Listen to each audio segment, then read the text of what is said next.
Yeah, 2 buttons. Thanks for getting those. Okay, great. And good morning, everyone. Glad to have you here.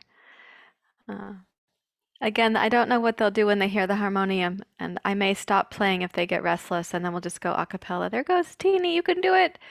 You can do it. Oh, you're in. That's great. Yay! Teeny made it. Not yet jumping that high, but they can climb really well. So in the other room, all the curtains are tied up to the window, so they can't just swing on the curtains right now. So, okay, good morning once again. Let's begin. So this morning in our yoga class, I'm going to be focusing for our 200-hour yoga teacher trainees to further understand the integration that we use between the left brain and the right brain.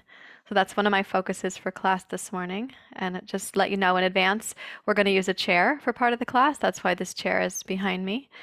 And you will also want to have 2 blocks and possibly a strap or 2, which is on the floor over there. And if you can also have 4 kittens. I don't know what you're going to do with them during yoga class, but you could also add them to your yoga room. Okay, please rest your hands in your lap. You're welcome to close your eyes. And let your attention begin to come more within.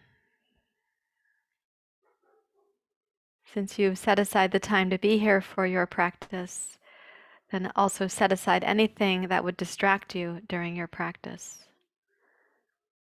Anything that might pull you away.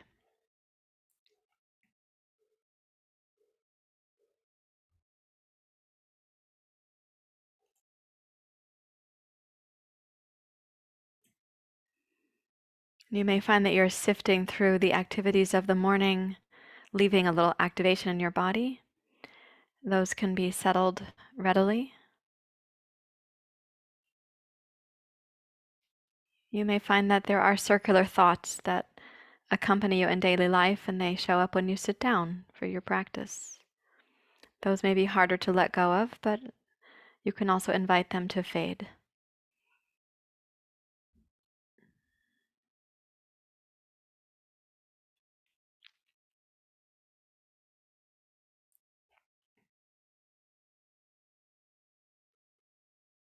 Align your posture so that your brain and body are getting alerted that you are here for your practice. So lift the base of your skull. Slide the ears slightly back. Set your shoulders very slightly back while you lift your heart. And broaden the back of your kidneys, the back of your waist. And as you sit into your pelvis, give a little bit of tone to the pelvic floor and the lower belly.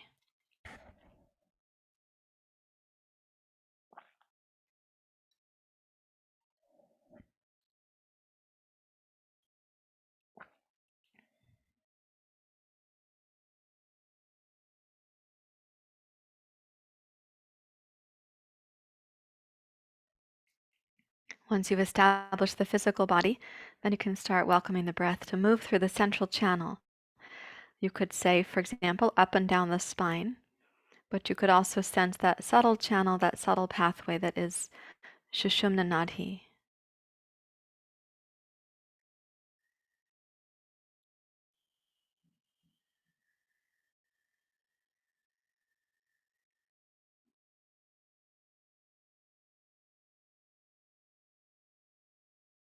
We have 3 primary nadis that we know of, that most of us learn about. Of course, there are thousands of others, but the 3 primary ones are Sushumna, the central channel, and then Ida and Pingala.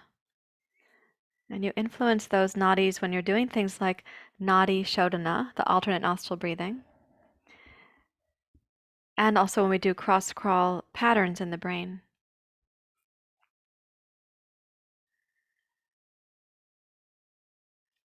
So let's picture today that our practice is to bring these nadis into harmony. Nadi is spelled N-A-D-I, so the nadis plural with an S on the end.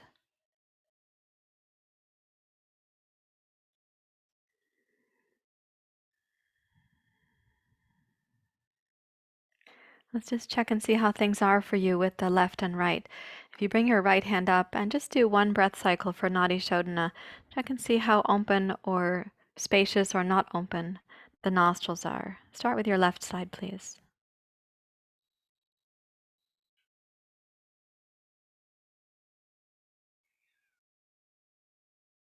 And exhale, right side.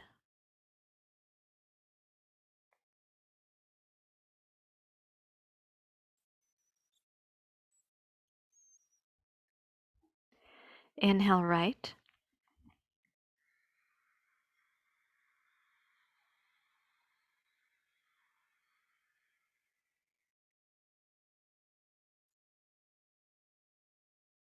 And exhale, left. So just kind of getting some feedback from your body there in terms of how open the nostrils are. We will be practicing such things again in class. So please raise your hands to your heart.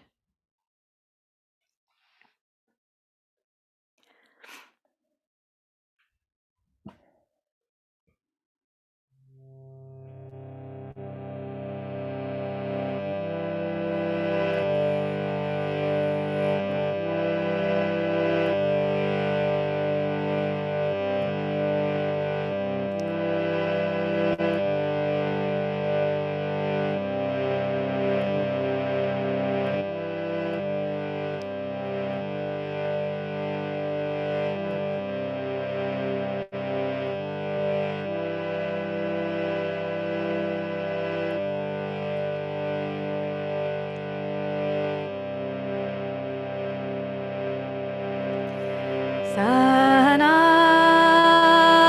Vavatu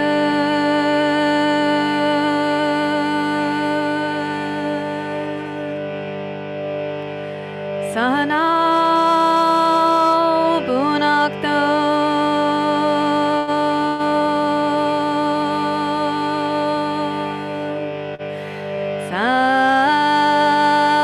Savidyam Karavavai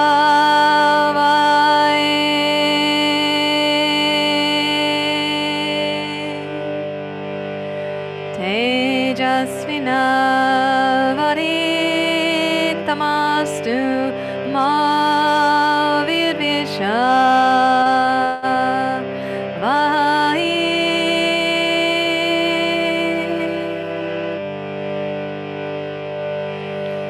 Om Shanti Om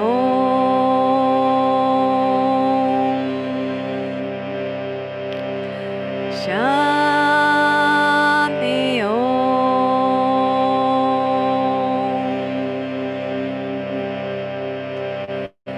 Shanti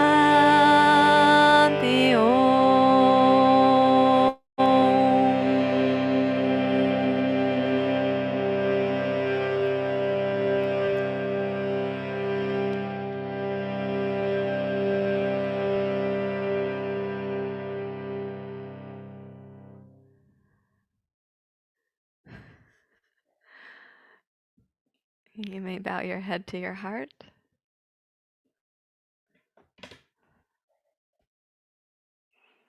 And release your hands and open your eyes. So I have a very large monitor that you guys can't see. I'm seeing you on this monitor. So the kittens are larger on the monitor than they are actually right here. And I was just watching them peek up with their attention, but they managed it pretty well. And one of the challenges with Nakula and Nandita is that I didn't play the harmonium for the first 10 months that they were here. I didn't play it in this room because I didn't have the gear set up. And then when I did play it, they were totally panicked. So then I had to just play it in the house and get them kind of used to it for a time. And now they're more comfortable being near to it, but not totally comfortable. And that was as subtle as I could play the harmonium without making it louder. And I can't make it any softer than that. That's as quiet as it gets. You need a kitten cam? Yeah. Set up another camera over there. So I think they did pretty well, and we just sang it once, so I don't have to overwhelm them. All right, let's come to the physical practice. Let me change my microphone.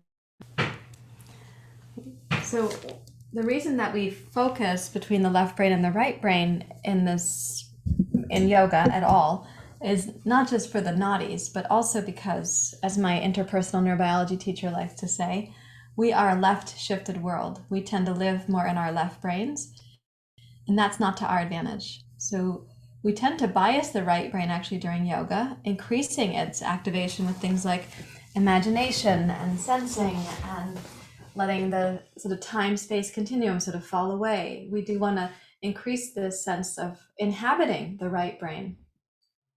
We also want to balance the two hemispheres, because one reason that we become a left-shifted world is that the right brain is where we experience the darker emotions like fear, terror, and dread.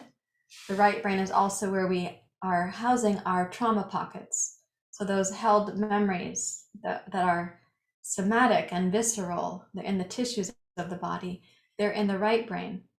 And so when we go left shifted, we can become more like managerial, or we can become more logistical or more linear or scientific. And yet sometimes what happens is then the left brain is trying to keep the right brain down and quiet by not wanting those darker emotions to come up. And this actually, they had years and years, generations ago, they had this interpretation that the right brain being darker emotions, fear, terror, and dread, the left brain was considered the more optimistic emotions, happiness, and optimism and outgoingness. And so when children were born who were left-handed, they were caused to be right-handed. They were coerced into it. It's because left hand, right brain, right hand, left brain. So there was a time where children were coerced out of their dominant hand if it was a left-handed person. Some of you may be those children. It may be that you were born left-handed, but you're right-handed as an adult. Well, if we widen the view on that, the right brain is also where we experience awe and vastness and expansiveness and a sense of immersion in everything that is, like this individual sense of self that is often so terrified actually doesn't feel like an individual. It feels like it's joining the larger ocean. And with the left brain, we don't just get to have the optimistic emotions, we also have the language center that can turn into the inner critic, the heavy taskmaster, the sense that you have to get things right and behave, or these other emotions might get found out about, or these sort of hidden even from our own psyche, the hidden trauma pockets might get activated. So the left brain can become very managerial. That's not to our advantage. So we want to balance them both to have access to awe and timelessness, empathy, rhythm, mutuality, and then in the left brain have access to language, consideration, cognition, strategy, deliberateness, but to put those two together so our life is more balanced. So that's a little bit of a background. I'd like you now to take two blankets that are folded as I'm showing here. If you take it on the long fold, fold it in half, you're going to have two blankets like this, like that, and stack them on top of each other. And with these two blankets, you're going to be placing your shoulder blades on them. So lie back over the two blankets, please. And take one block to place under your head. Let's start with the block under the head at the medium setting. Take your arms out into a T shape.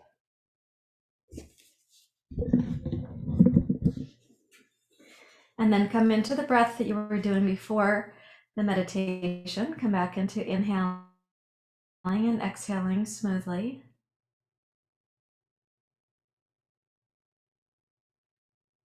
And start to bring in a subtle form of your Ujjayi breath.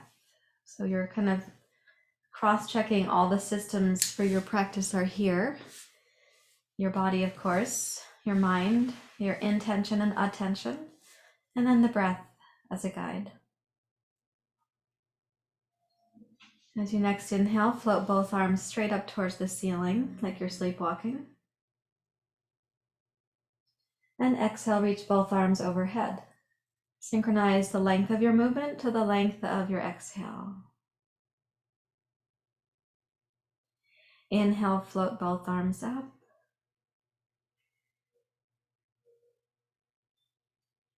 And exhale, open both arms out. And again, synchronizing. So you watch the length of the exhale and the arms are in rhythm with that. And follow your inhale to raise your arms back up.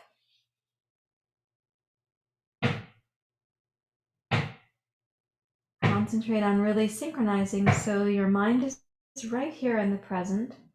Exhale, sweep the arms overhead, palms facing each other.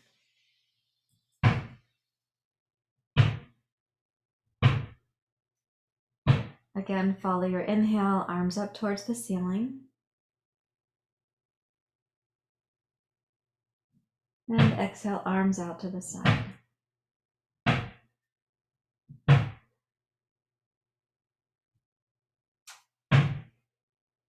Now place your feet as wide as what your yoga mat would be if you're on the long side of the yoga mat. So you're taking them as wide as what would be the front or what you think of as the back side of your mat. And then let's tip both knees down to the right, please. And turn your nose to your left. Okay, so this is one direction of a pose we call the windshield wiper pose. It is a spine twist. When you're down here, tone your left hip and send your left thigh in the direction of its own knee. So it's not that you're stacking the knees at all. In fact, because the feet started separate, the knees are going to be separate. And then inhale, roll your knees up to center and take both knees down to your left, turn your nose to the right. Lengthen from your right hip into your right knee so the thigh is actually strong. Your butt muscles can be toned. And then inhale, roll your knees and your nose up to center. So those are the two directions that we'll go. And we're going to be using the breath to coordinate, just like your windshield wipers on your car. You hope they are coordinated. As you next exhale, take your knees right and your nose left. With your inhale, roll your knees and nose back to center. It's a long inhale, so make the movement slow and line the knees and nose up to arrive at the same moment. And then exhale, knees left and nose right.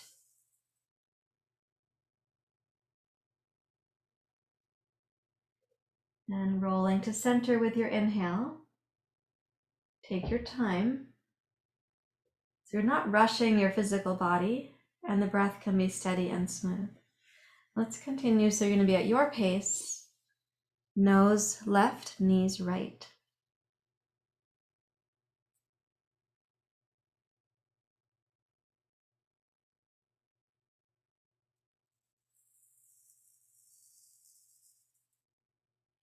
Given that your breath is quite likely long, I hope it's longer and smoother. You have to watch this quality of patience with the process of the physical movement.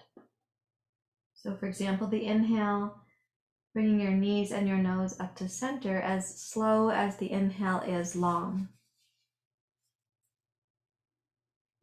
And the exhale, taking your knees and nose opposite as slow as the exhale is long.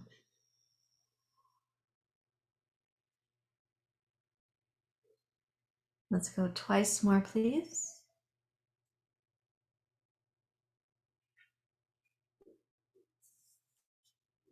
A practice like this is asking for your mental concentration. That's called Dharana. And at the same time, you might be realizing like to be. And so you have these opportunities to increase your concentration. When you come back to the center, then let your body relax a moment.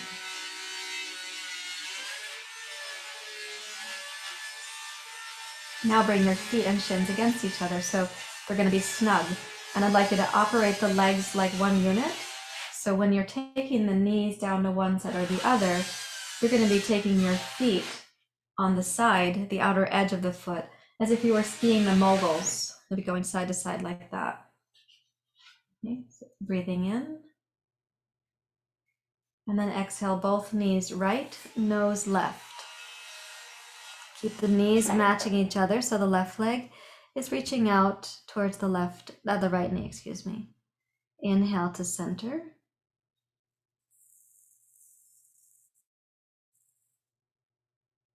And exhale, knees to your left, nose to your right, keeping the knees together means that you have to rotate to the outside edge of your left foot. And inhale, roll that back up. And so as you're timing yourself with your breath cycle, let's go side to side about 3 times to each side. And I'm going to encourage you to keep the legs together like a unit, because it's going to do a couple things. One is it increases your concentration. You have to keep your mind on it. The second thing is it's going to change how you stretch the outer hip of each side. And thirdly, it changes the requirements of the lower belly to bring your knees back up to center.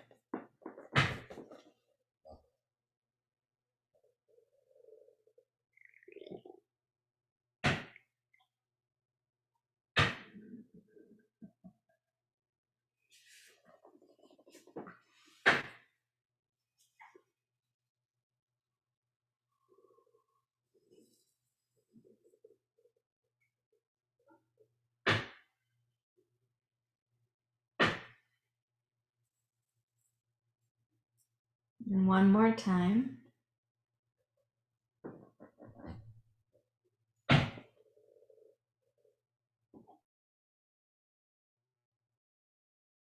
With a full sense of concentration, which is also to say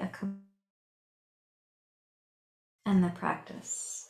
Now take the legs straight out on the floor and come to rest, noticing what's the quality of your mind after just a couple of yoga practices.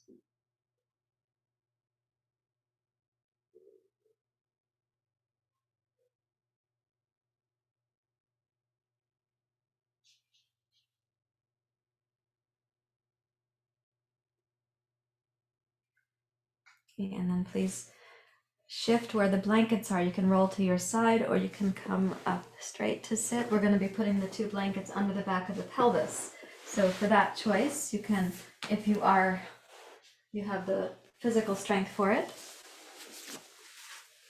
you can lie down and take the blankets under the back of your sacrum, please. Or you can lie on the side and then roll onto the back of your blankets. And take a block between the 2 knees.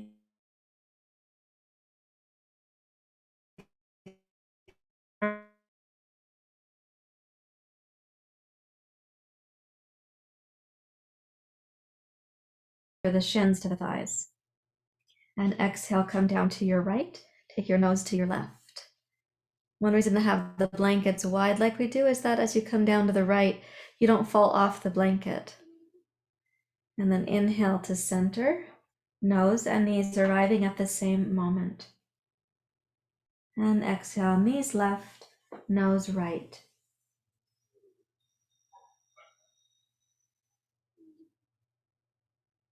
Inhale to center, taking your time, especially at the beginning of the inhale and the beginning of the exhale. Be really thoughtful that you're not rushing your breath.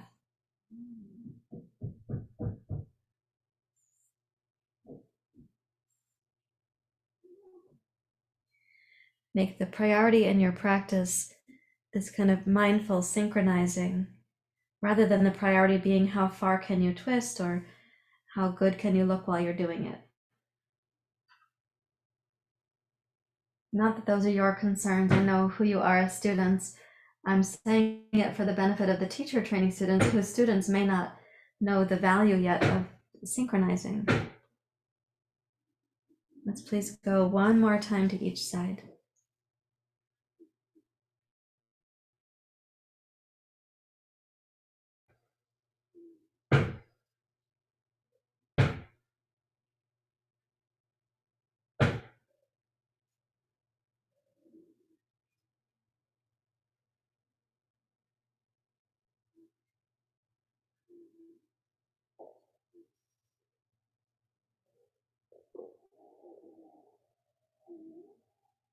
And then returning to center with your inhale, completing as the knees and the nose, everybody arrives together here at the center line. And now put the block aside and keep the legs joined as a unit. Excuse me for a moment. When the knees are joined as a unit here, you're going to have them snug to your chest. And sometimes I like to make the feet strong like this to remind myself that I'm keeping the legs strong and unified. Okay, so arms in a T. And this is our last twist. Now what you might notice on this one is that it's our last twist in the sequence. But what you might notice on this one is where the twist now moves in the spine. And you might also notice the responsibility of the lower belly to help keep your knees snug to your chest. So the knees are basically crossing from one armpit to the other.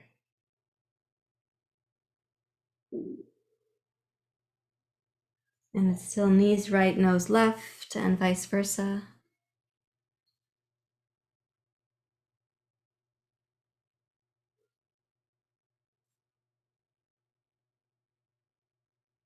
Notice the part of you that tries to make things go a little bit faster or that makes things more vigorous. And see if you could move towards the more slow and subtle.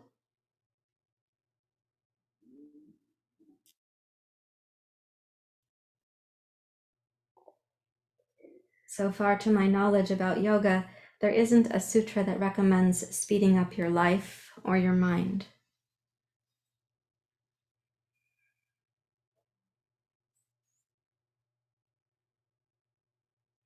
We'll go one more time.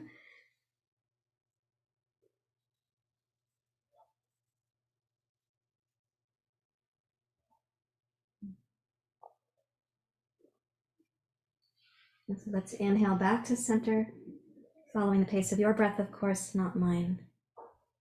And then touch your feet lightly down to the floor. And keep the hips elevated. It's kind of a supported bridge pose. And just see what's happening now with the breath across the lower abdomen.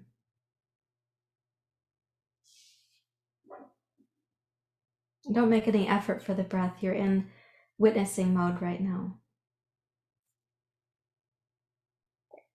And also take notice of what's happening with the quality of your mind.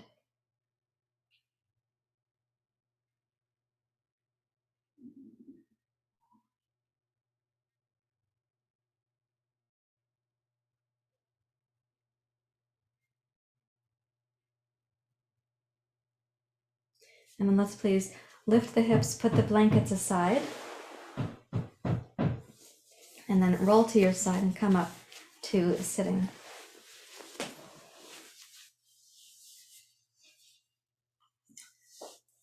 Okay, we're going to be coming up to standing in a few moments, and we'll be taking a look through Surya Namaskar about how to integrate a cross crawl pattern and some of those things. There, it is already a cross crawl pattern in that in those lunge poses, you've got 1 foot forward and 1 foot back. So you've got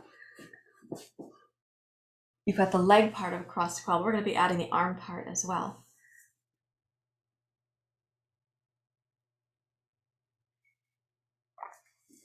Please rise up to standing. For those of you who don't know this about me, I just had a hip replacement on September 2nd. So I am now doing this practice with only the blocks, but I was using 2 chairs for a time, which was wonderful. Good to have the support. But I might move a little slower than you would move. And so, of course, you're at your own pace and your own practice. And in this sun salutation, I'm going to ask you to really think about the breath. If possible, you could slow down the first part of your inhale and the first part of your exhale. If it's not comfortable to have the whole breath be long and smooth, try doing the first third of each of those. Don't rush the next 2/3, but don't pressure yourself and become breathless. That won't be helpful to you. So turn to the front of your yoga mat, join your palms together at your heart.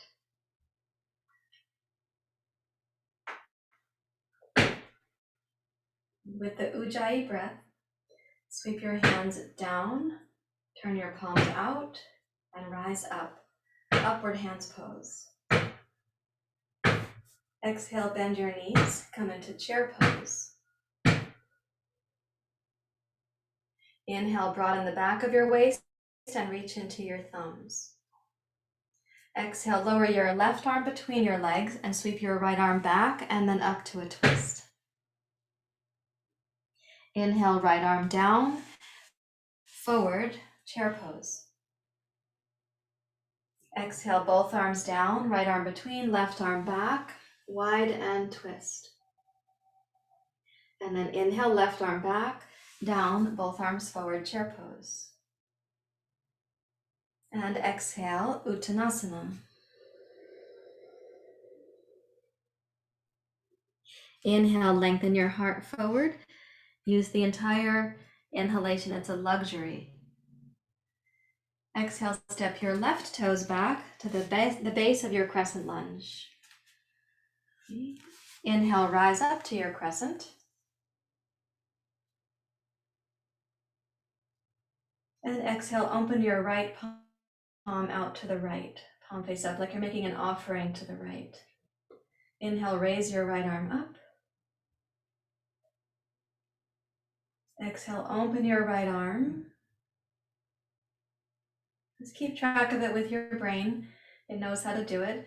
Inhale, sweep the right arm up.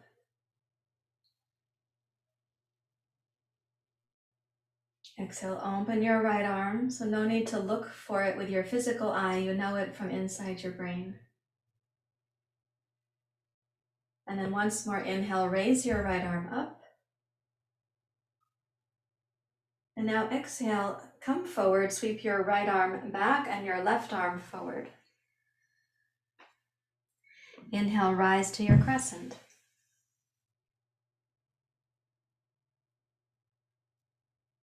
Exhale, bow forward. The right arm's going to slide back, left arm forward. Inhale, rise, crescent. Use your right hip and hamstring your right heel. And one more time.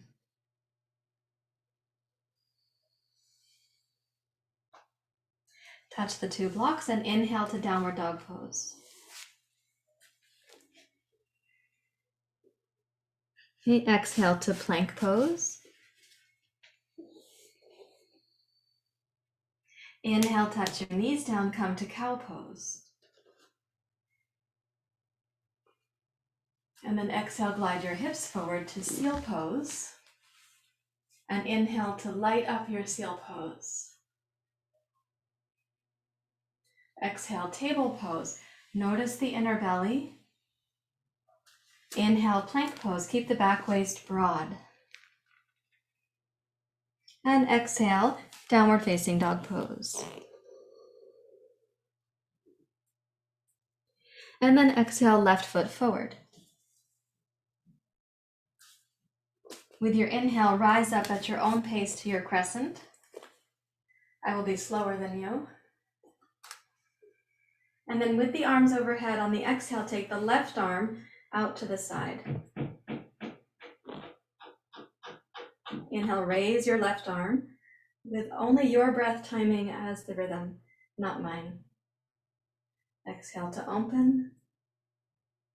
Notice how you follow yourself in the practice, how you stay connected or intertwined, how you're yoking the breath, the mind, the body, and your concentration.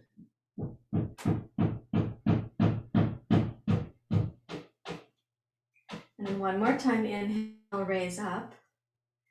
Now keeping the left hip, hamstring, and heel strong. So that's all starts with an H, hip, hamstring, and heel. Exhale, reach forward, take the left arm back and bow over your left leg. Inhale, glide up to your crescent. And exhale, bow forward within your range for stability. You can come completely over your thigh if that's within your capacity. Inhale, rise again. And then last one, exhale, bow forward, right arm back. And then exhale, touch the two blocks. And inhale, step backwards to downward dog pose. Okay, exhale, plank. Gaze down between your thumbs. Inhale, cow pose. Bring your heart and your gaze forward. Exhale, slide your hips forward into seal pose. You've got the structure of seal pose, and then inhale to light it up. Exhale, table. Notice the lower belly. Inhale, plank. Broaden your back waist. Exhale, downward facing dog.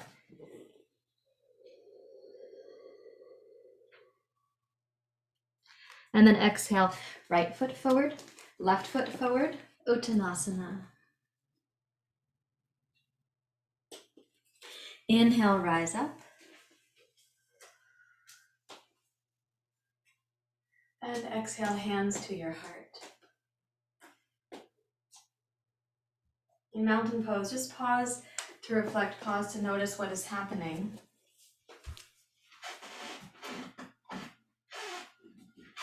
It's always helpful to pause and notice the quality of your mind. We can notice, of course, what's happening in the body and the breath, but notice how your mind is responding to what is happening in the breath and the body.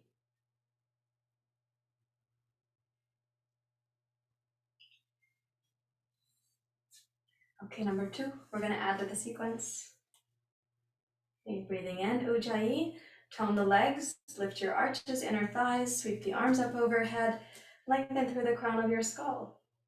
Exhale, chair pose.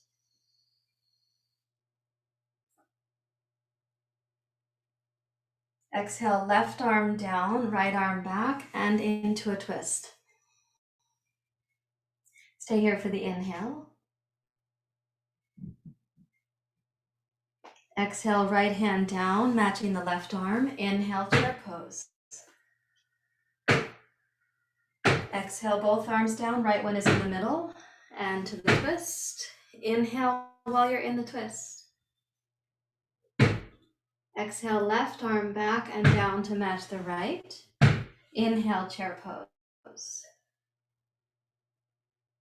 Exhale, push down, rise up, root your heels, tone the outer hips. Inhale, little standing back bend.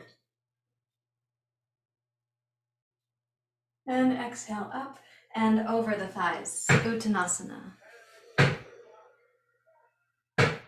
Inhale, glide forward. Raise the base of your skull. Exhale, left toes back. Inhale, rise just like last time. Exhale, open your right arm and turn your gaze to the right. Look at your right fingers. Inhale, raise your right arm, gaze forward. Exhale, open right and turn your eyes. Inhale to rise, gaze forward. And exhale, open right, turn your gaze. Inhale, raise your arm, gaze forward. Exhale, come forward, left arm forward, right arm back. Gaze down at your big toe. Inhale, sweep forward. When the arms match, then rise to your crescent. Exhale, forward, sweep the right arm down and back, gaze at the big toe. Inhale, right arm forward. When the arms connect, rise up to your crescent. And exhale, one more time. Inhale, one more time.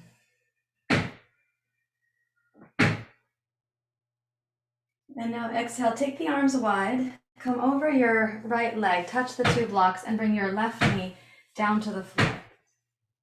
This is called Anjanae Asana. Place your fingertips on your blocks, and as you inhale, lift up through your chest and your heart.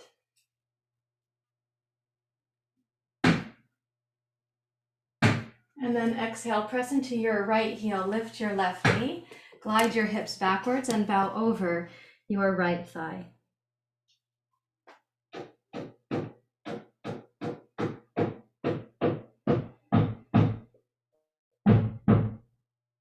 Listen into your breath and your body. This is an inward pose, kind of like in the child's pose family. It's inward rather than outwards.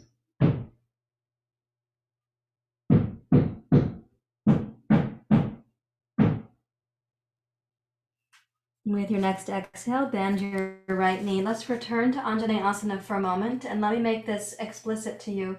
Your knee is over your toes. Your heel, that means that your ankle has an angle to it like this. So the knee is just in line with the toes. And then inhale to go up again.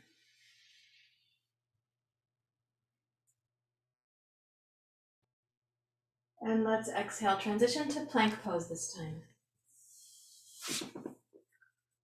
Inhale, downward dog. And exhale, left foot forward. Okay, establish your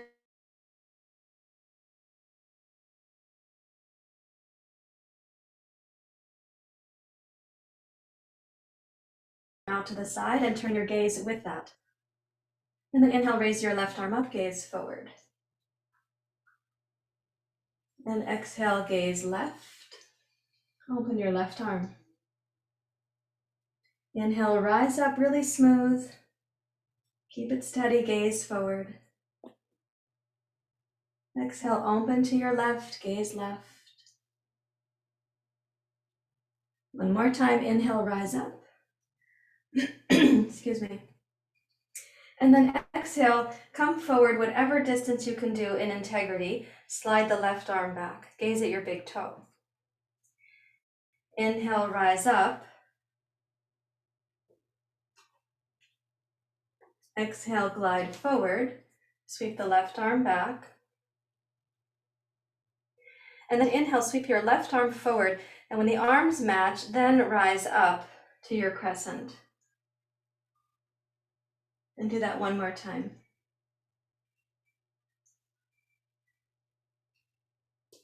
Follow the pace of your breath. That's more important than the sort of athletic performance. Now we're going to exhale, take the arms wide and touch the blocks lightly. Bring your right knee down to the floor in Anjanae Asana. Come to your fingertips and raise your chest and your heart up.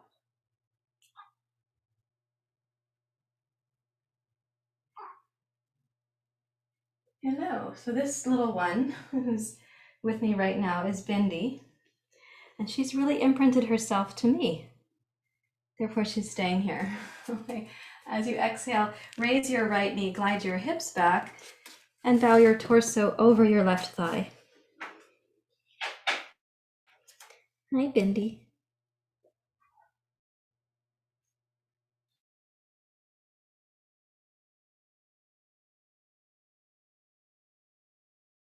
Breathe in where you feel the sensations are asking for your attention.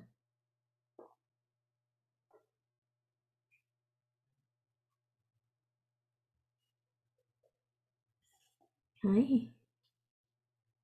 How was your breakfast? Yeah? Yummy? Okay, please raise up with your torso.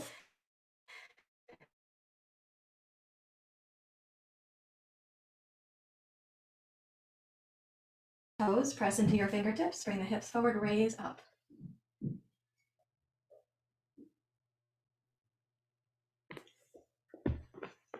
And now let's exhale, release. Place your hands firmly on the two blocks and please inhale backwards to downward dog pose.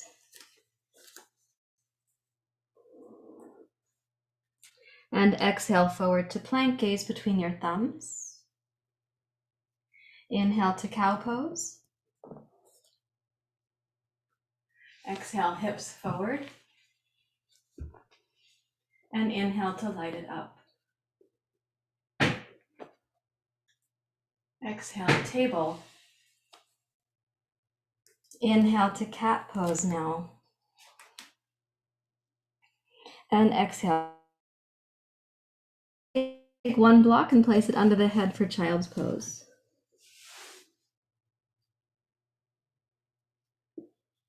And think of child's pose as an inward pose. As I was saying before, it's kind of a refuge pose. You're taking refuge in the present moment. You can relax the breath in any sense of even the ujjayi. So you're just noticing now, what is the quality of your mind in response to your breath and your body?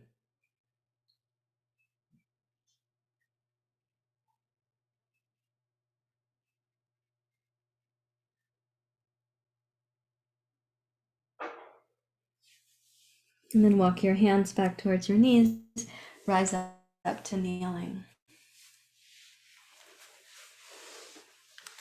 Okay, I'd like us to do one more dynamic practice that's done from standing. It does involve this chair for me. It may not involve a chair for you, but it will for me. And then we'll use the chair for a floor pose later on in the class. So you can see that Bindi's wandering around. I don't think she's going to get in my way particularly, but yesterday she did try to climb my poses. So the reason for the chair for me, and maybe for some of you, is my strength in my hamstring and my left hip right now for coming forward over my left leg. So I'm going to place this here on this side.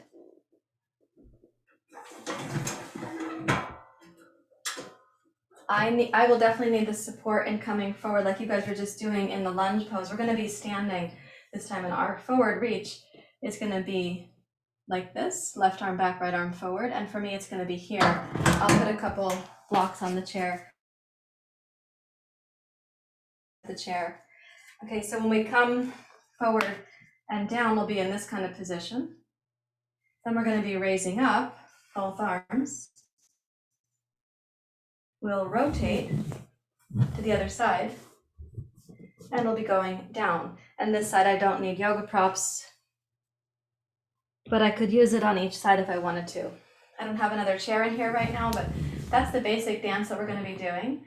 And let me say, for those of you who have enrolled in our TIBS online training, the Trauma-Informed Brain Sensitive training, this is one of the sequences in that training. So you'll see it also there in that practice. So this is cross crawl.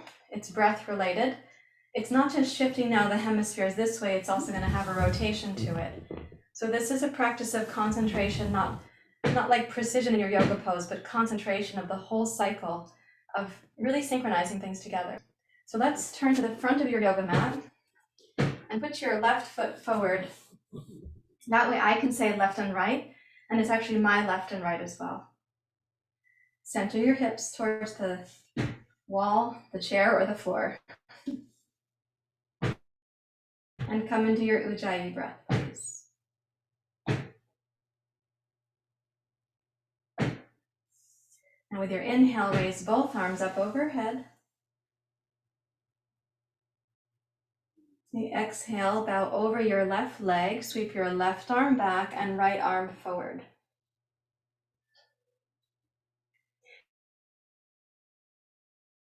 Right arm forward, both arms up.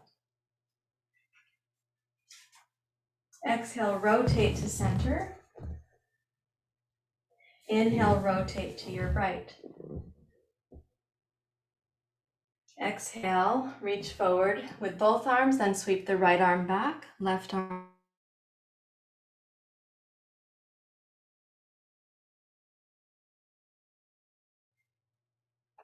Exhale.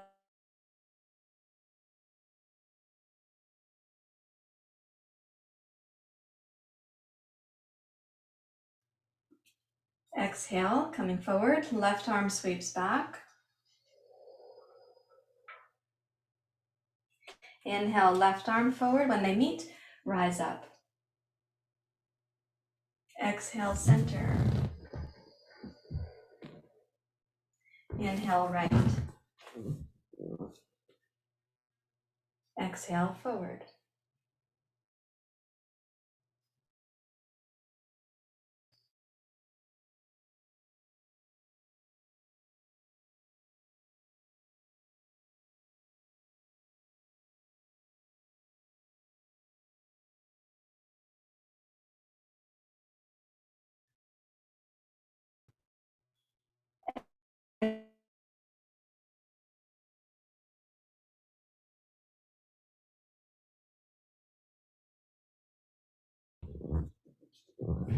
Exhale, right arm back, left. Inhale, rise up. When the two arms meet, raise them both. Exhale, rotate all the way to your left. Inhale, forward and down. Yes, on the inhale. Exhale, left arm forward, and when the arms meet, rise up. One, inhale all the way to the right. Exhale, forward and down. Inhale, rise up. When the arms meet, raise all the way. Exhale to center and come down.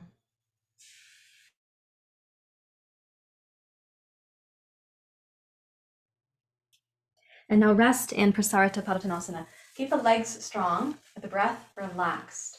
Soften around the efforts you were just making, and watch the breath taking care of you. So you're in a forward bend where it's kind of a refuge pose, like child's pose and some other poses. So let your mind go inward.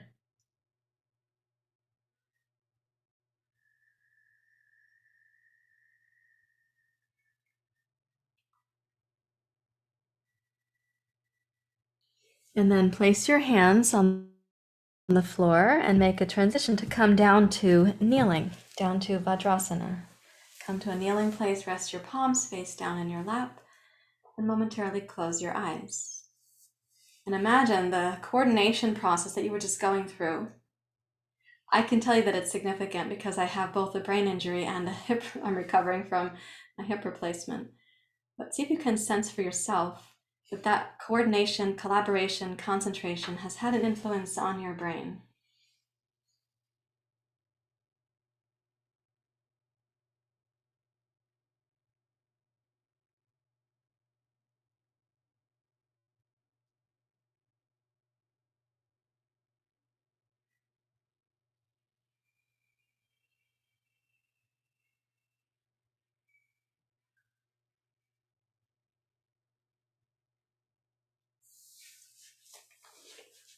And then you're welcome to open your eyes when you're ready to. I'm just going to check this. It's extremely windy here right now. I don't know if you're in my neighborhood, but yeah, it's the wind is making, I keep getting a signal that my my internet is unstable. It's very windy. Those of you who live in other places, like you've been in Alaska, it's windy. The Wi-Fi is unstable right now and I can't change it. I don't have the Wi-Fi power, but yeah, sorry about that. We're living in amazing times. We have this technology and we also have this climate. So here we are. Okay, let's build you up to the pose that I want to use the chair for you guys on the floor. And I'm going to change to my other camera so that you're going to be able to see better when we get to that place.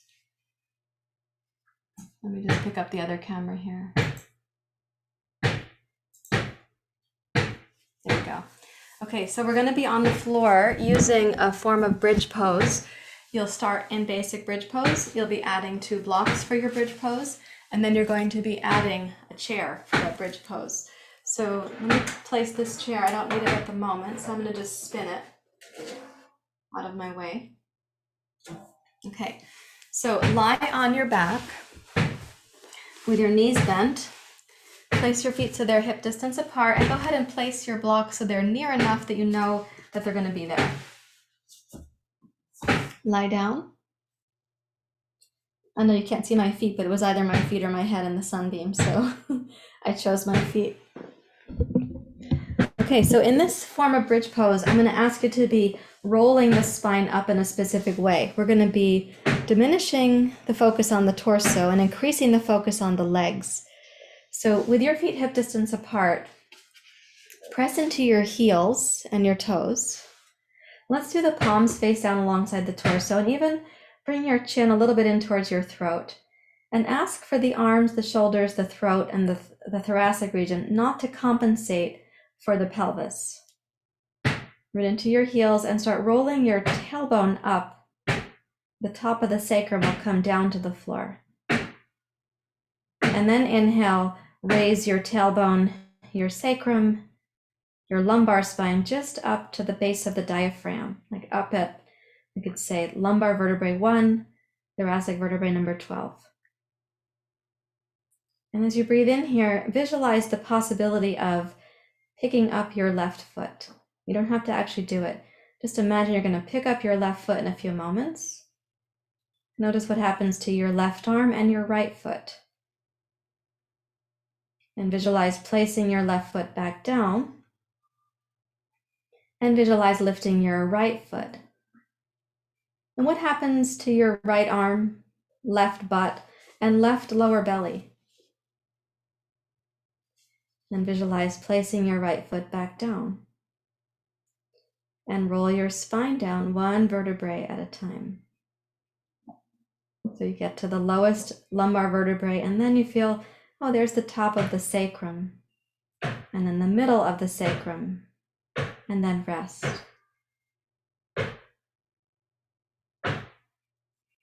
And exhale, repeat. Take the tailbone up, the top of the sacrum down. That's also called a pelvic tilt. Keep the chin in, the arms stable, and inhale, roll up. It's not your highest bridge pose ever. It's a focus in the lower hemisphere of bridge pose. Let's visualize picking up the left foot and actually raise your right arm. So visualize that you're going to lift your left foot. You don't actually do it, but you can notice the right heel, right hip, right hamstring, right low belly, left shoulder, left arm. And then exhale, visualize placing your left foot down and also lower your right arm. And change sides. Inhale, raise your left arm and imagine you're going to pick up your right foot.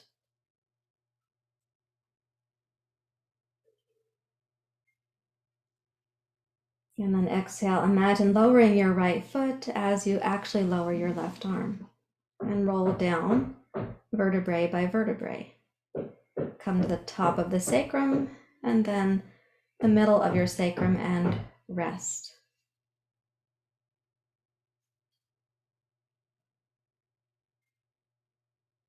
Notice that imagining an action actually causes something to happen.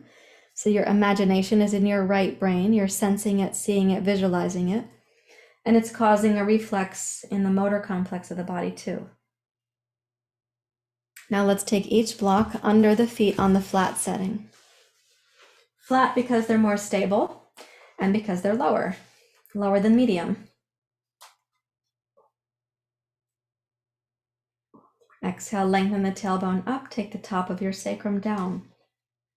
Keeping the chin in close to the throat, but no sense of like tension there. Roll up to this lower bridge pose where the lower hemisphere of the body is our focus.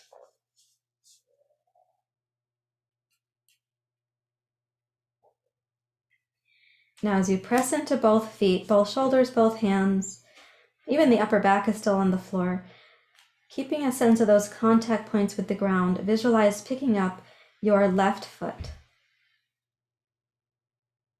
And then inhale, raise your right arm. Notice what would have to happen here to pick up the left foot. You don't have to actually do anything. Your body's having a response even without actually picking up your foot. And then exhale, lower your foot down and lower your right arm down. And do the other side, please. Imagine lifting your left foot off the floor. While keeping everything else in the body stable, you would be able to pick up your left foot. And then exhale, lower your foot and your arm and roll down one vertebrae at a time.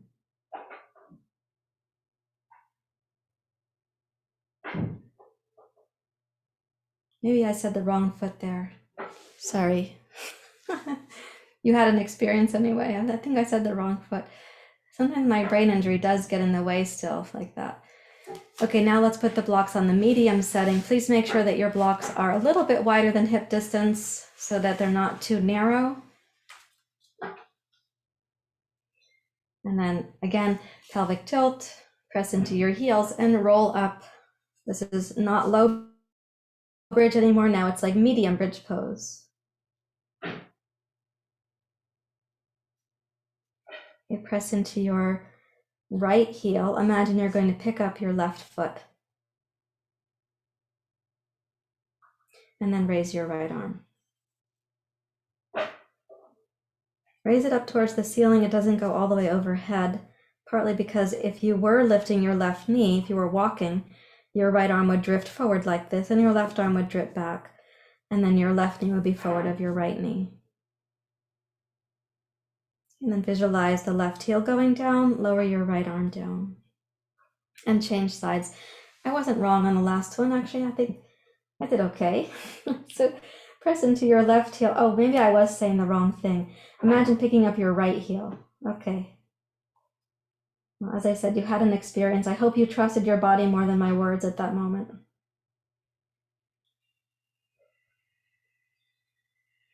And then exhale and lower down. So let me tell you that some of you are going to have sore hamstrings and hip muscles tomorrow. I'm probably going to have them today. Okay, now we're going to put a chair where the feet are. And in a few minutes, when we do the chair part, we'll do the one we're doing now, the practice we're doing now, and then we'll see what it looks like to do it as the full bridge pose with the chair. So I'd like you to put a chair on your mat.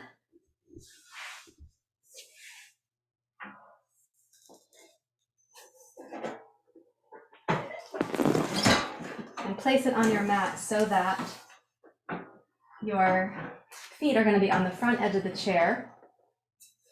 And you have space, even possible that when your feet are on the front of the chair, you're going to have the space eventually to hold the feet of the chair. You may not reach the feet of the chair right now, that's okay, but you could imagine where they are for the future, like 3 minutes from now. Okay, so with your feet on the edge of the chair right there, when you're pressing onto the chair, check that you're not going to push it forward. It's not going to fold and you're not going to push it over. And then press your heels down to roll your hips up. So your toes end up on the chair with your feet. And then try rolling that down. So just test drive that your chair is really stable. Now for some of you, it's going to feel easier to hold the toes of the chair, like if I scoot closer. And then one of the things about that is you scoot your butt under the edge of the chair before you go up. And then you have to kind of scooch it out from under the edge of the chair to get up. Okay, so this is a high bridge pose. High because we have the chair for the feet. And we've just done the lower body so far, but I'm going to ask you to roll your right shoulder under, then your left shoulder, and to make it the high bridge pose, including the heart.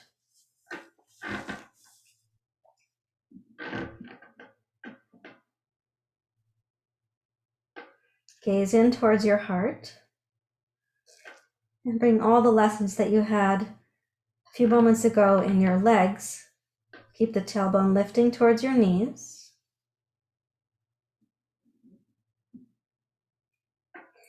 And making both arms strong and grounded. Imagine picking up your left foot. And possibly you'll actually do it. Aim the left thigh in line with the right.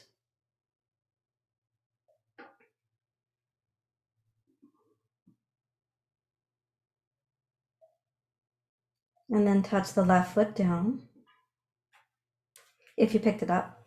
And then imagine picking up your right foot. And you may actually do it.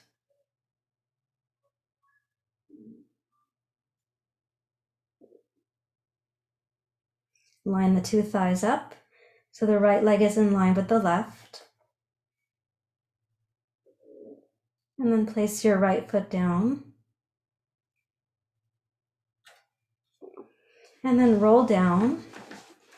So when you're rolling down, if you had to scoot towards the chair like I did, your hips come down under the front edge of the chair. And then you can tip the chair for your knees and your feet. Like I just said, I picked up the toes of the chair right there.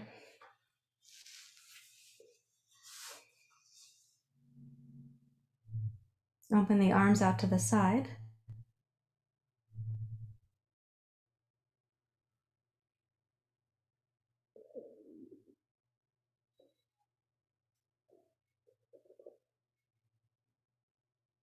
And notice your body just coming from that activity and then slowly toning things down.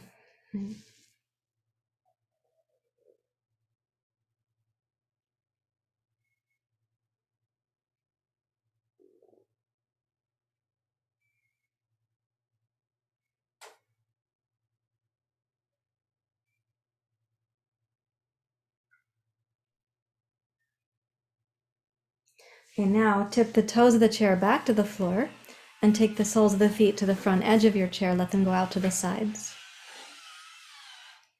Yeah, just like that. So this is a variation on the pose called Tabata Kanasana, reclined bound angle pose. What's helpful for me, and I'll say in case you are yoga teachers or yoga teachers to be, with a recent hip replacement, doing this sitting on the floor is currently still very difficult. I don't have a lot of mobility yet, but doing it gravity supported with the feet elevated is actually quite comfortable. And it's a nice way to access the upper inner thighs, at least for my position. You could take the thighs and just gently reach out towards the knees. You can add a tiny bit of thoughtful leverage to the knees with your hands. And see to what extent you could relax the lower belly to just be receiving the breath right now.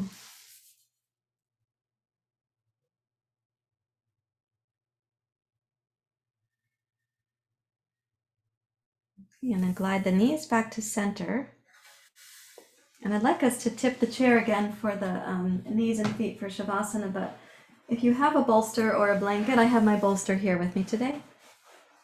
Let's put this under the hips.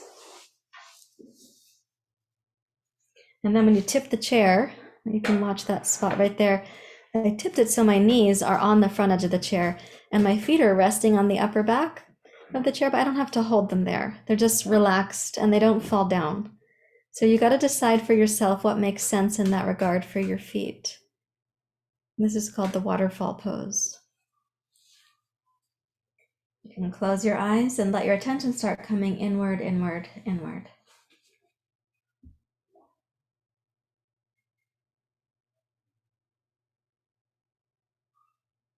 So let's imagine the brain through the lens of yoga, that these subtle nadis, Ida and Pingala, of course, all the other nadis in the body too, they're like meridians in Chinese medicine.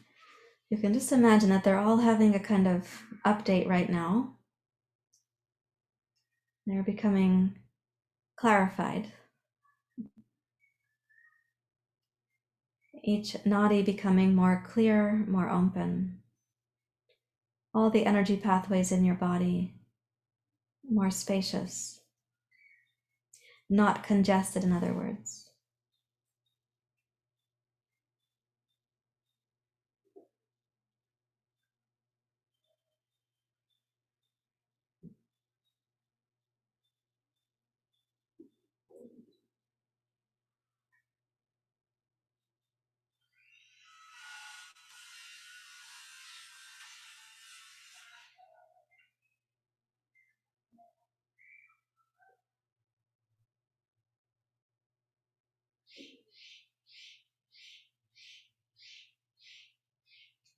Then you can imagine the two primary and the one most primary nadi, so Ida, Pingala, and Sushumna, that this central channel is also becoming more and more clear.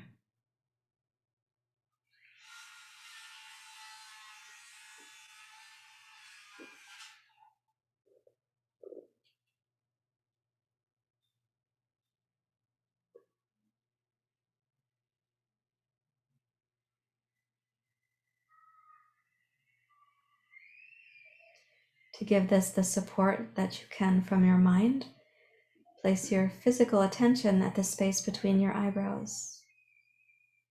And practice really deeply relaxing your eyebrows, your eyelids, and your eyes. The sinuses right behind the nose and the eyes and in the forehead. Just practice a deep overall relaxation right there.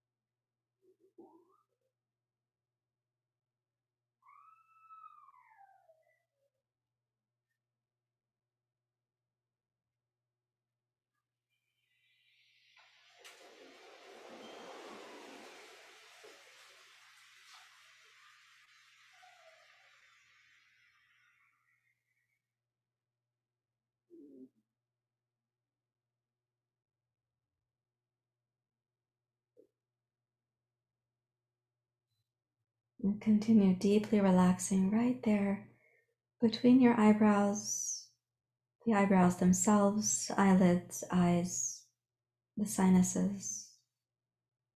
Behind all that, the pineal gland, your pituitary gland, your mind and your brain.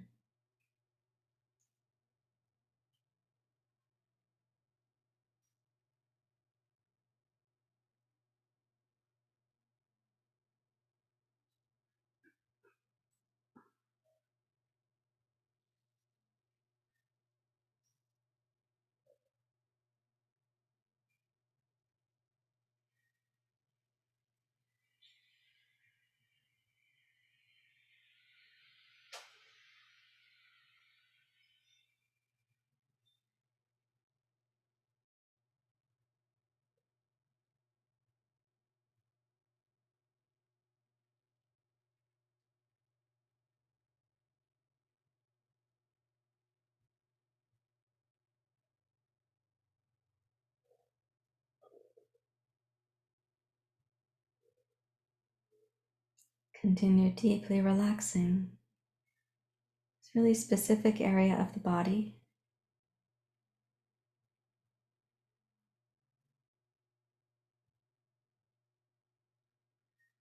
Imagine from one temple to the other, over the eyelids, the eyebrows, and in towards the center of the brain, pineal, pituitary, everything is being restored.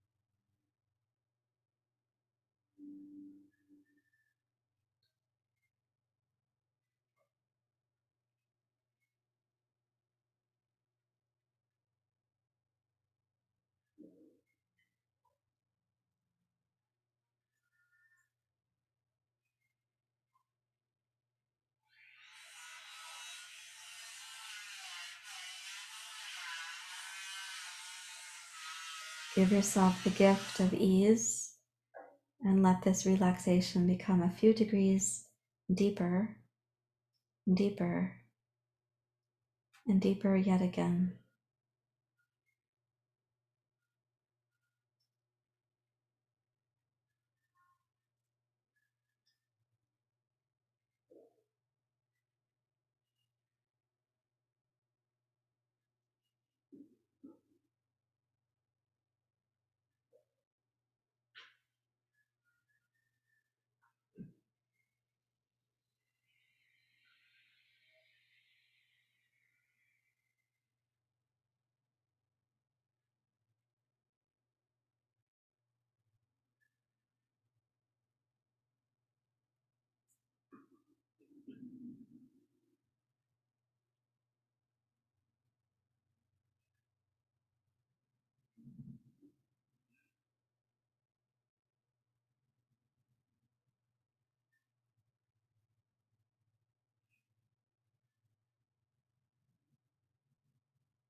Allow the mind to become more still, more reflective.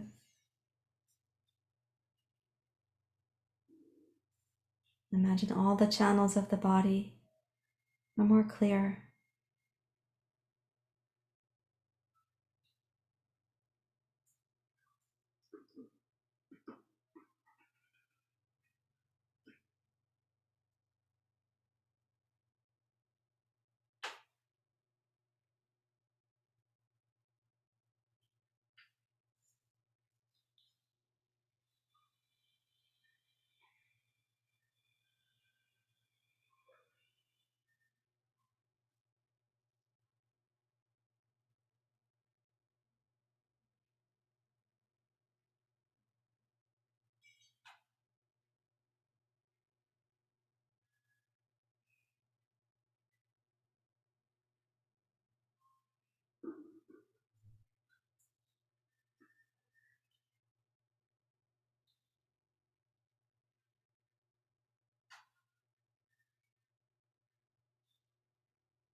And again, let it go a little deeper,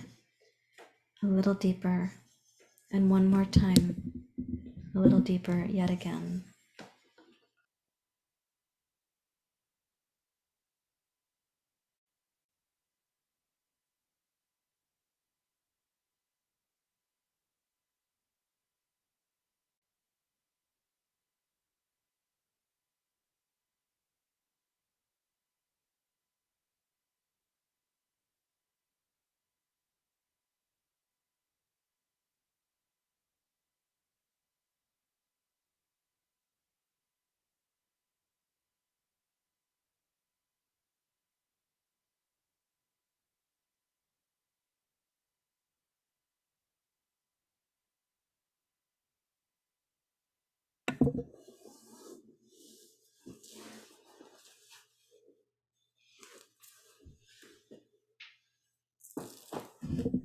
And over the next few moments, bring some awareness to the entirety of the body.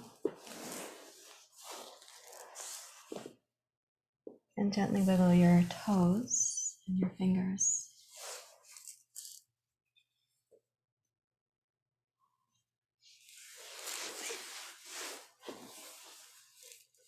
Bring your knees towards your chest, please.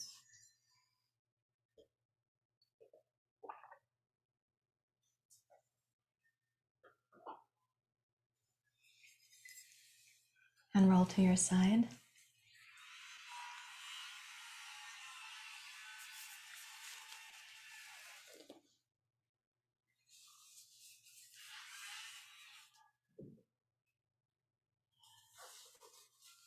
Please come up to sitting.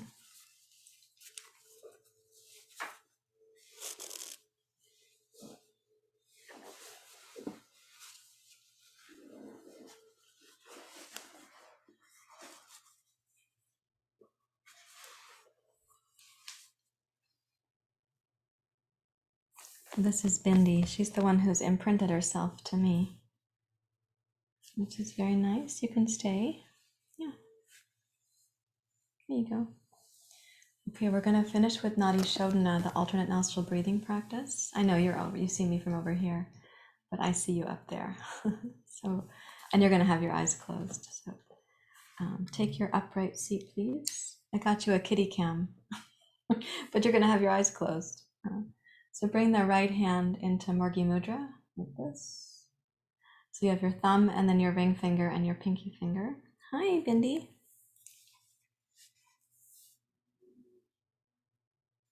You can be where you want to be. Okay, sitting upright, please place the right thumb to lightly close the right side of the nose completely, but gently. And then begin with inhale, left nostril only. Make it a smooth, steady inhalation. At the top of the inhale, if you have a gentle sense of a pause, please enjoy that. And then close the left nostril, exhale on the right side only. At the end of your exhale, the pace of your breath, then inhale on the right side.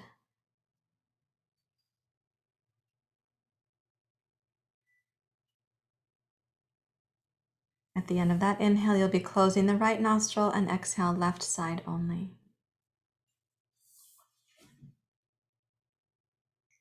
Go back and forth in that process. Now, if you're new to the practice, simply do what I was just describing.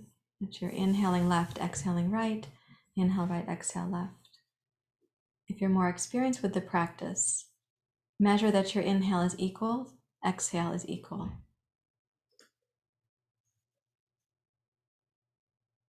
If you're a bit more experienced than that, try making the nostril through which you are breathing only half open.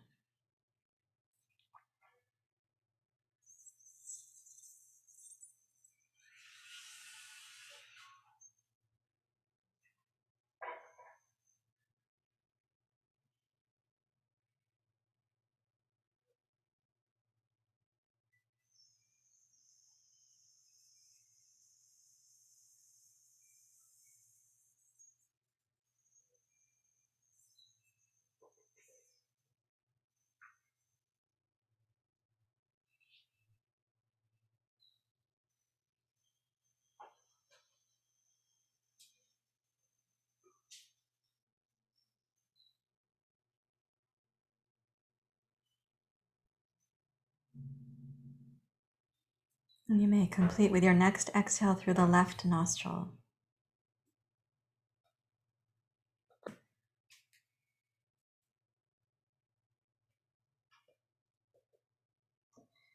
And then rest your hands in your lap.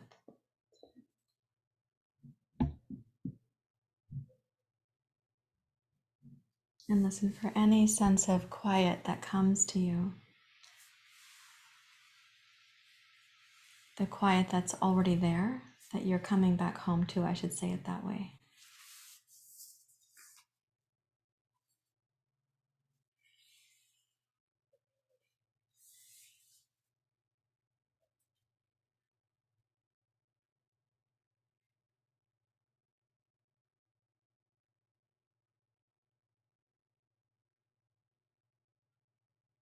It may be really natural to rest your attention between the eyebrows at the third eye. That may not be where your gaze goes, but it might happen, and it's okay for that to be the case.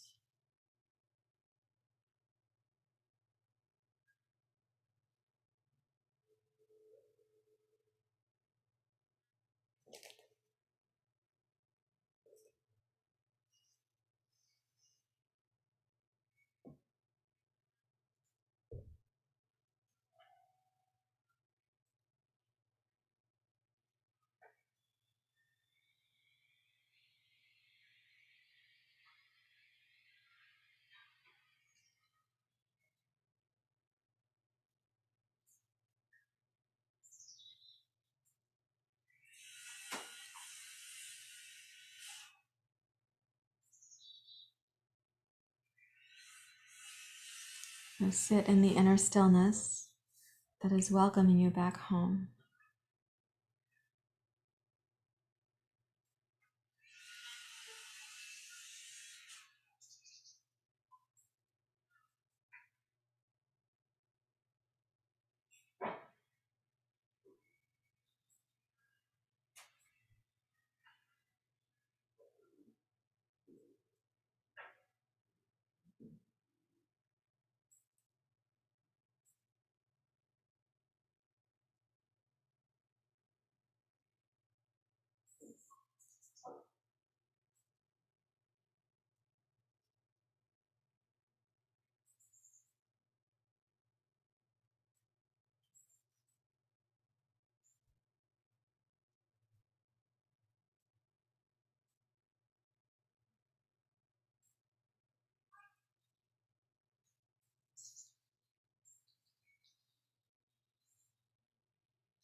Please turn your palms face up. Raise your hands to your heart.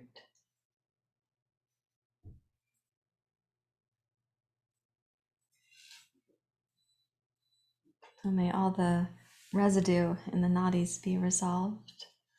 May there be clarity. Jaya Jagatambe,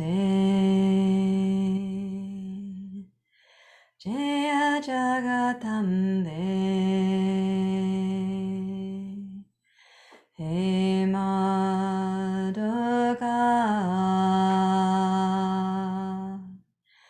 He Maduka,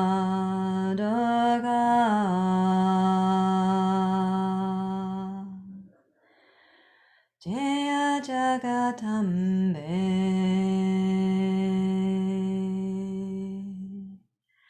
Jaya Jagatambe,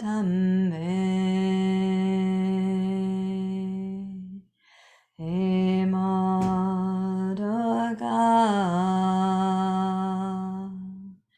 He Maduka.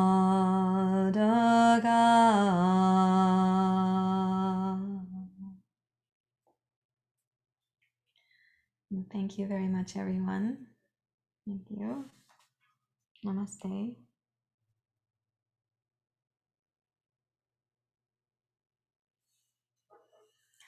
So I will just introduce you to each of these little critters because they're not all going to be here long term. So this little girl, she's the runt of the litter. She's the little runt. Hi, honey. And she's mostly white. Those are her markings. And her name is Ayla, Ayla. This little boy, oh, I call him Cumberbund. He has a little, I don't know if you can see it very well because it's so bright right now in here, but he has a little marking on his back. And he's got his papa's colorings on his face and his ears. And his papa's really blue eyes. Yeah. So this is Cumberbund. Well, that's your name for now anyway. And this little girl, her name is Teeny.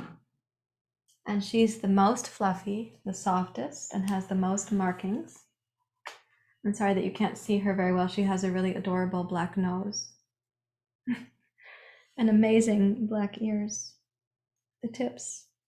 So this is Teeny. She's the most timid, the most fluffy. Whoop, did you get startled by something? And then Bindi is playing over there with a broomstick. I can't get her to come back here right now. As much as she's imprinted to me and follows me around in the bedroom, I don't have a reflex from her yet that I can call her back to me. No. Now she sees herself in the mirror, so she's probably not coming this way.